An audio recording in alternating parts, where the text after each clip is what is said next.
to day 17 of my 30-day challenge where I aim to build and design a Christmas/winter island in just 30 days.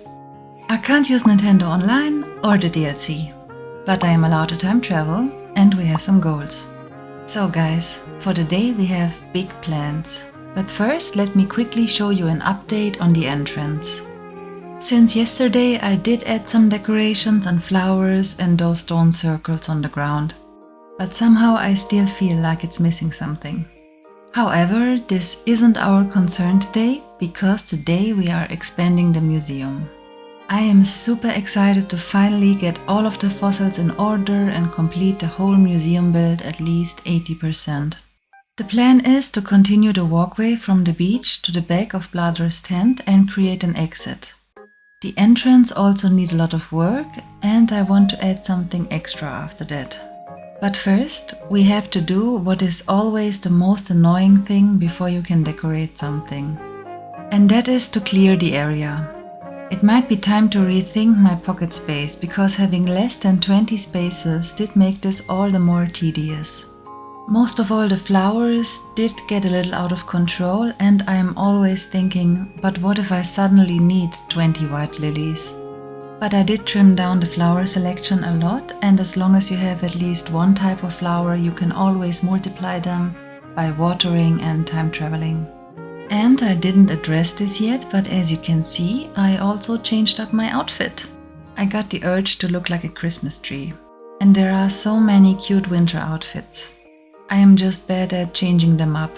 Once I find an outfit that I like, I usually wear it for a couple of weeks or months until I change it again. But after seeing that green knit hat in all of my thumbnails, I thought that it's time for a change. After the flowers were sorted, I started to collect any stray items and painted the rest of the beach. But I don't know yet if I will use all of the beach for the museum. It is low-key bothering me how you cannot round the edges on custom designs. Next thing on the to-do list was to get all of the fossils out of the way for now, so the tiny fossils go on the beach and the big fossils get dropped at the entrance for the time being.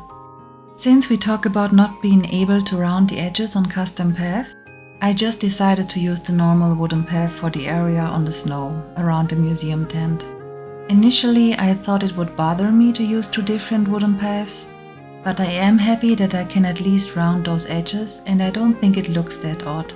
If you think about it, using a different kind of wooden plank on the sand than on the ground does make sense. So I just kept placing down the path and thinking about how to organize the fossils. I didn't want to take up too much space or go as far up as the resident services, so we are keeping this line as a rough guideline for now. Next, let's outline the walkway. I think this one can be pretty straight since I also want to use some bigger fossils and I want a bigger opening in the path where we can put down a Christmas tree later and another spot for a couch. Since there are always some seating options in museums so you can look at the fossils and take a break. Placing down the fossils, I definitely wanted to use the T-Rex since we have the full set. And I wanted to put the fossil in front of him so it looks like they are about to fight each other. Or just have a conversation. Besides that, I placed down the other fossils that I had completed and the place got filled up pretty quickly. I ran out of the fence that looks like the one on Bladder's tent, so I thought why not use another type of fence that separates the museum and the area behind it better. So it looks like an actual wall. So I picked the tallest fence I had and placed it down behind the fossils. This also saved me a lot of the other fence so I could use it in front of the fossils. When I was happy with that area, I started working on the entrance. I placed down some customized items to see how they look. And they looked much better than I expected. Seeing these items placed down actually made me excited to keep working on this area. I spontaneously reordered my custom designs. I am always hesitant to delete the default custom designs, but I at least moved them to the bottom for now, to have them out of the way until we run out of space and have to delete them. So speaking of custom designs, I started to work on a few and I am presenting you a speed design. And while you watch that, you can guess what I am making and how we will use it in this area. Since it's sort of a tradition for this challenge, I feel compelled to tell you about the latest movies I watched. I didn't watch a ton of Christmas movies lately, but I did watch 2 movies. One is not even a Christmas movie, but there is snow.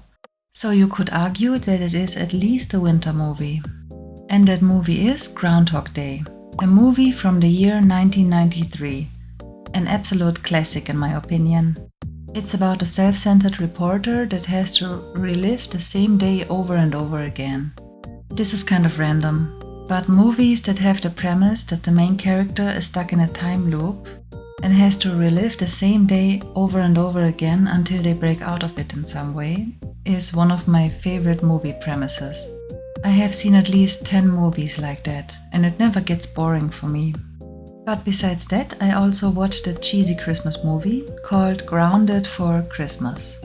That is a TV movie from the year 2019. I just found it randomly on a streaming service and had it on in the background while making these designs. The premise isn't anything original. 2 people can't leave because of a snowstorm, then one convinces the other to pretend that they are together so their family won't judge them for being single, and so on.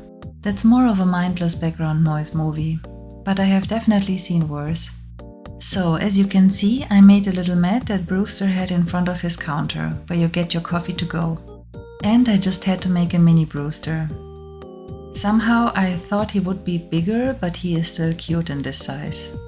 Here is the original that I found on Pinterest and used as a reference. I like where it's going, but we definitely need more counters and chairs. So let's order them and skip to the next day. Here we are with all of the ordered items. I wasn't too confident in this build, I thought it would just look like a cheap version of Brewster's coffee place, but I actually really like it. We still need some more items, I might even place down some of his gyroids in the back there, but so far I am super happy with how it looks. I am so happy that we can have a little Brewster even without a museum upgrade. And it definitely adds something special to the open air museum. This is all that we have time for today, you guys. I hope you liked the new addition to the museum, and don't worry, I will add more decorations to it. But I can confidently say that we are about 80% done with the museum build. So this can go on the goal plan. This summarizes day 17 of North Pole. If you would like to follow my journey, feel free to subscribe and come back tomorrow for the next day. I appreciate you for being here. Let me know if you like Mini Brewster and what else I could add to make this coffee place even better. Thank you so much for watching and liking and commenting, and see you all tomorrow.